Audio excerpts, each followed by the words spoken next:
Hoy día vamos a revisar el ensayo ese que yo les había dejado hace como 2 semanas atrás, para que tengan la grabación también para después estudiar, si es que alguno tiene que dar segunda oportunidad, les quede ahí grabado. Y lo primero que aparece ahí en la pantalla es un gráfico que entrega el formulario, en donde se distribuyen los puntajes que obtuvieron los que participaron.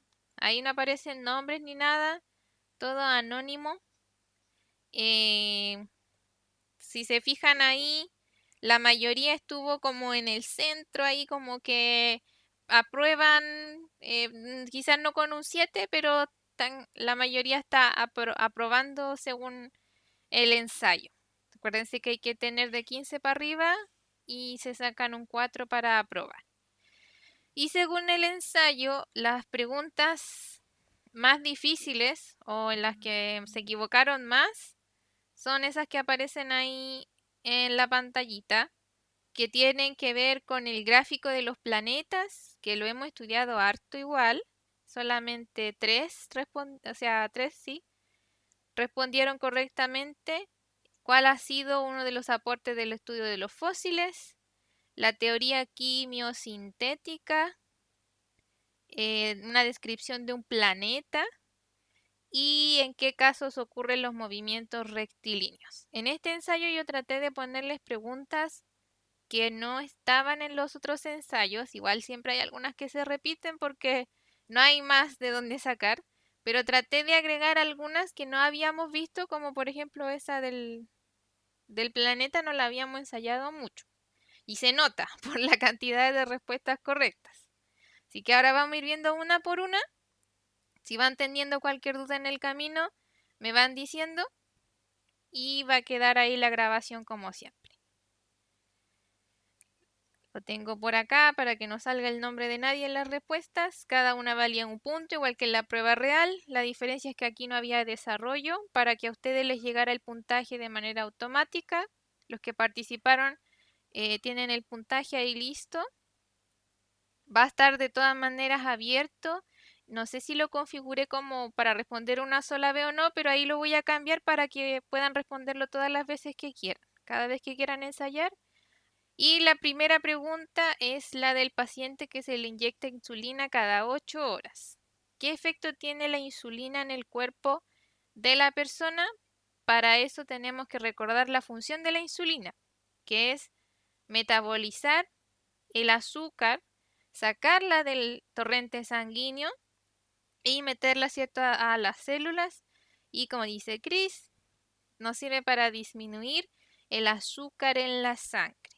A la insulina disminuye el azúcar en la sangre y el glucagón hace el efecto contrario, que es aumentar entonces el azúcar en sangre. Ahí hay que fijarse bien sobre cuál de los dos nos pregunta. Después está esa bien popular de los ojos, por si les llega a salir en alguna otra oportunidad. Y hay que observar la situación. Hay un estímulo de luz y nos preguntan qué tipo de neurona entrega una respuesta al iris que experimentó el cambio. Y ahí tienen que entonces acordarse que nosotros hablamos de neuronas sensitivas y motoras. Unas son las que reciben el estímulo y otras son las que entregan la respuesta. Las sensitivas siempre van a ser las que reciben y las motoras siempre van a ser las que entregan respuestas, ya sea nervio motor o neurona motora. Motor siempre es de respuesta. Y ahí está la del gráfico que decía que poquitos habían contestado bien. Es el gráfico que está en la guía y ya lo hemos visto hartas veces. Quizás lo más complejo del gráfico es que los planetas salen en desorden y que todas las alternativas hacen alusión a una característica diferente. Sería ideal que todas las alternativas se refirieran como a lo mismo, pero no vamos a criticar cómo se construyen las pruebas porque no podemos hacer nada al respecto. Y hay que fijarse ahí que entonces la barra me indica qué tan lejos está el planeta del Sol. Por eso Júpiter tiene la barra más larga, porque es el que está más lejos. Entonces tenemos que acordarnos del orden de los planetas, ya no solo de sus nombres, sino del orden también. Y hay que ir leyendo cada una de las alternativas para saber cuál es la correcta. La primera habla de la rotación, no puede ser porque el gráfico no es de rotación. La segunda dice que Marte tiene un año astronómico mayor que Venus. Esa es la correcta. ¿Por qué es la correcta? Porque cuando hablamos de distancia, hablamos de la órbita de los planetas, de la traslación de los planetas, y esa traslación da origen a los años, que para cada planeta, nosotros vimos en una tablita, tienen una cantidad de días diferente. Mientras más lejos del Sol, más días se va a demorar ese planeta en dar una vueltita. Entonces, como Marte está más lejos que Venus, Marte va a tener un año astronómico mayor. No puede ser la C porque no habla del eje de inclinación y tampoco puede ser la última porque las estaciones del año tienen que ver con el eje de inclinación, además de la traslación, no solamente la traslación. ¿Cuál ha sido uno de los aportes del estudio de los fósiles? Esta también decía que había estado baja en respuestas correctas y el estudio de los fósiles tiene que ver con relacionar las especies que hay actualmente con las especies que existían en la antigüedad. Entonces tenemos que buscar alguna que diga algo similar a eso. Y la que se relaciona con eso es la B, que es establecer las relaciones evolutivas entre las especies y sus ancestros. Después tenemos la pregunta típica de la energía, de la conservación de la energía. En este caso hay una montaña rusa, nos dicen un valor de energía potencial y nos preguntan entonces qué pasa con esta energía que tenía inicialmente el carro cuando éste baja y llega al nivel del suelo. Siempre entonces hay que pensar que esta energía se va a transformar en otra. Por suerte, dentro de estas alternativas hay una sola que habla de transformar, que es la B. Si no, ya tendríamos que fijarnos en qué tipo de energía nos están diciendo que se transforma. Justamente cierto es en cinética, porque la potencial siempre se transforma en cinética y la cinética en potencial.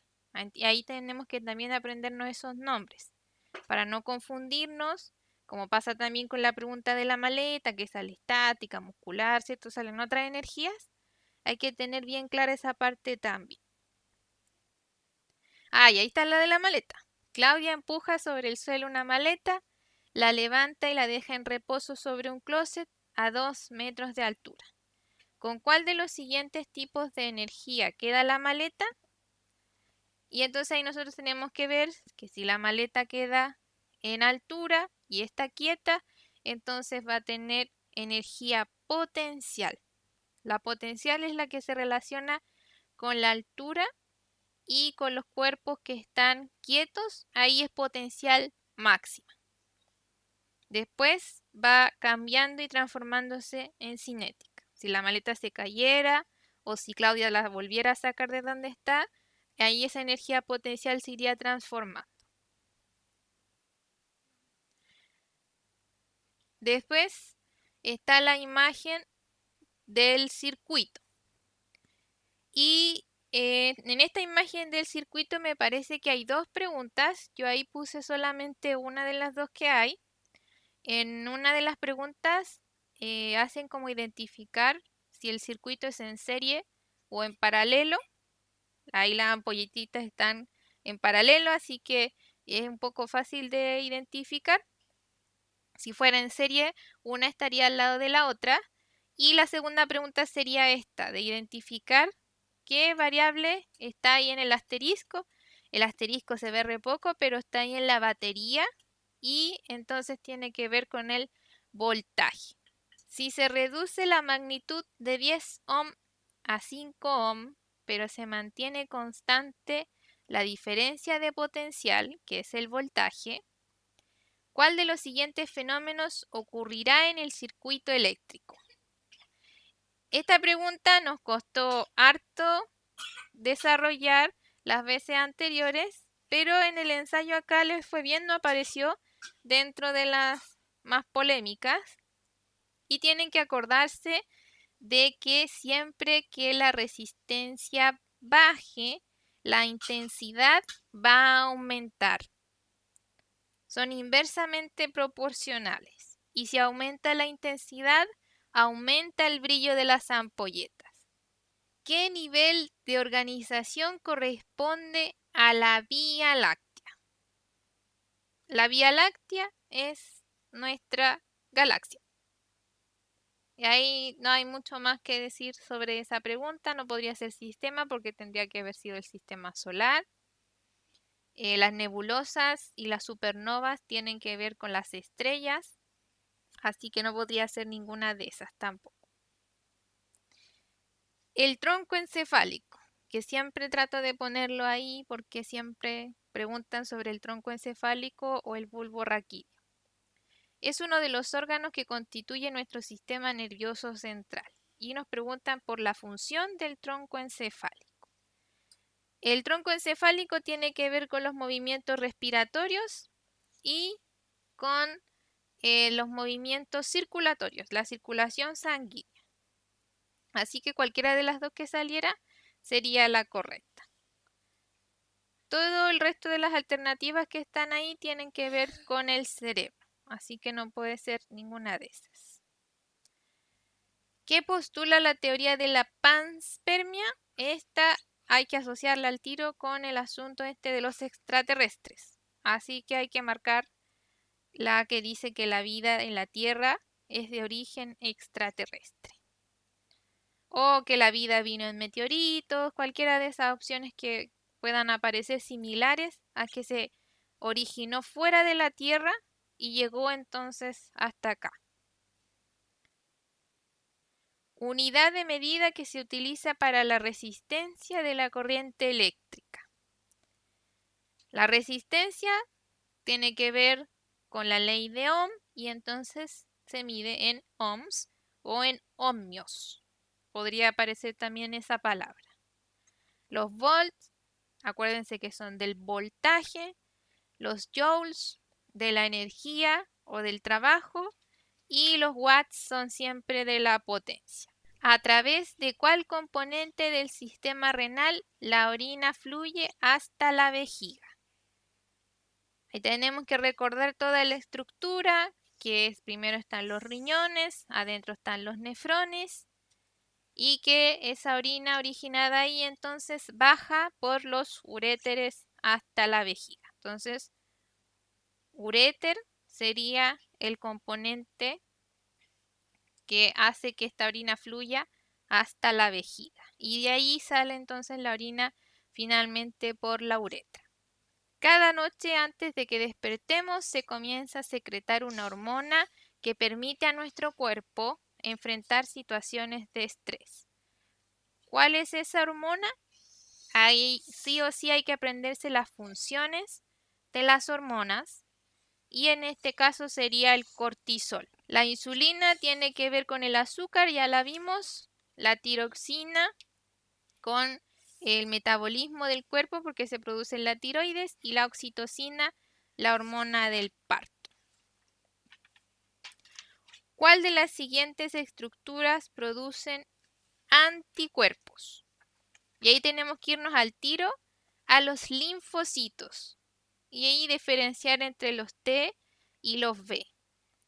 Los T son los que destruyen y los B son los que generan los anticuerpos y que también generan la memoria. Las plaquetas serían las que ayudan a sellar y los macrófagos también son un tipo de glóbulo blanco, pero sirven para las respuestas que se producen en las alergias.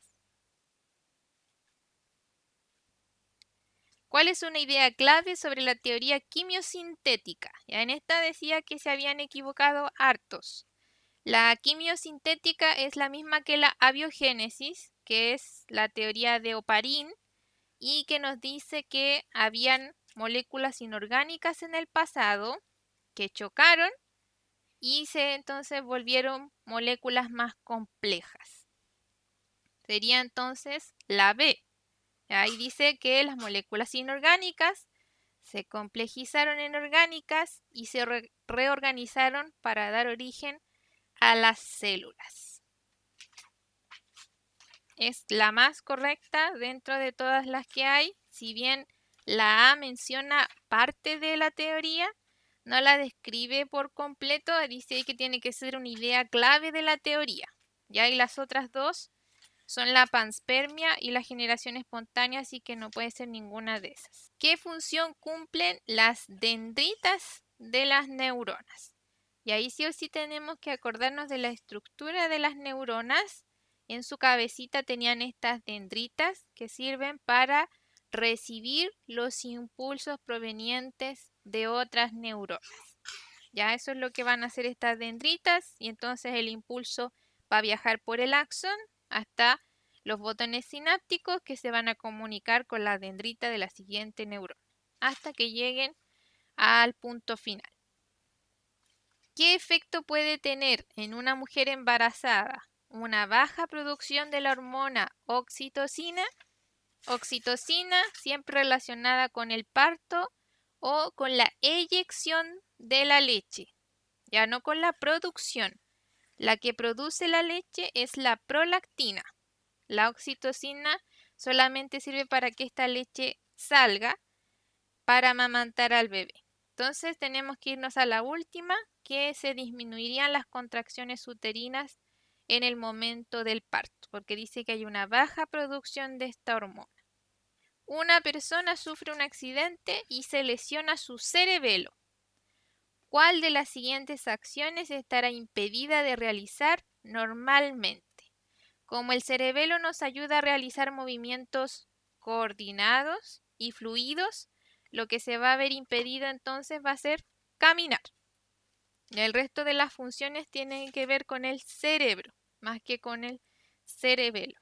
Tenemos ahí la del planeta, que también se equivocaron harto. Dice que hay un planeta del sistema solar que está compuesto principalmente por gas, destaca por su gran tamaño y por poseer un sistema de anillos de polvo y gas que lo rodea. Saturno. Ahí dice Saturano, pero es Saturno. Ya no puede ser Urano, a pesar de que tiene anillos, porque no los podemos ver desde a simple vista. Venus no tiene anillos y Júpiter es de gran tamaño, pero no tiene los anillos de polvo y gas. Así que es la última, que a pesar de que no dice Saturno, sí es Saturno. ¿En qué casos ocurren movimientos rectilíneos? Los movimientos rectilíneos tienen que ser rectos y tienen una característica especial de que si además son uniformes, tienen una rapidez constante. Sería la letra B. Lo otro que nos pueden preguntar de los movimientos rectilíneos son situaciones, en donde tengamos que identificar el movimiento rectilíneo. Más que las características, situaciones de ejemplo. Cuando una máquina tiene más potencia que otra. La potencia es esto que es el trabajo realizado en un tiempo determinado. Ahí hay una sola que relaciona las dos cosas, así que esa sería la correcta, independiente si yo sé o no sé cómo se relacionan. Por suerte no hay ninguna otra más parecida, pero lo que tenemos que buscar es que se realice el mismo trabajo en menos tiempo. ¿Cuál de los siguientes es un efecto positivo de las erupciones volcánicas? Esa igual sale harto en las evaluaciones. Y lo positivo de las erupciones volcánicas tiene que ver con los minerales. Arrastran minerales hacia la superficie y entonces se renueva el suelo. En el sistema solar hay algunos cuerpos celestes compuestos principalmente por hielo y polvo que se mueven alrededor del Sol arrastrando una larga y brillante cola de gas. Esos son los cometas. Acuérdense que esa cola Se produce porque como pasan cerca del Sol, se va derritiendo la superficie y entonces se forma esa colita en los cometas. En la siguiente tabla se presenta información relacionada con algunos planetas del sistema solar y la rapidez con que se mueven alrededor del Sol en su movimiento de traslación. ¿Cómo se pueden interpretar los datos de la tabla? Y ahí tenemos casi los mismos planetas del gráfico. Falta Júpiter, está Mercurio, Venus, Tierra, Marte, están ordenados a diferencia del gráfico. Y entonces nosotros tenemos que ver los valores y ver las alternativas. Dice que los que están más cerca tardan más tiempo. No podría ser porque los que están más cerca tienen una órbita más chiquitita. Entonces tardan menos. Los que están más lejos recorren menos distancia. No, pues los que están más lejos van a recorrer más distancia porque su órbita es más grande. A medida que disminuye la distancia, los planetas son más pequeños. Podría ser, pero no es lo que dice la tabla, entonces no lo podemos responder.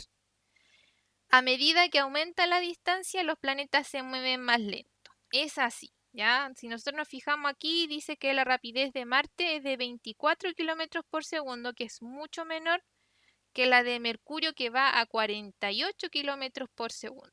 Ya los que están más cerca van más rápido entonces, y los que están más lejos van más lento. Sería la última alternativa.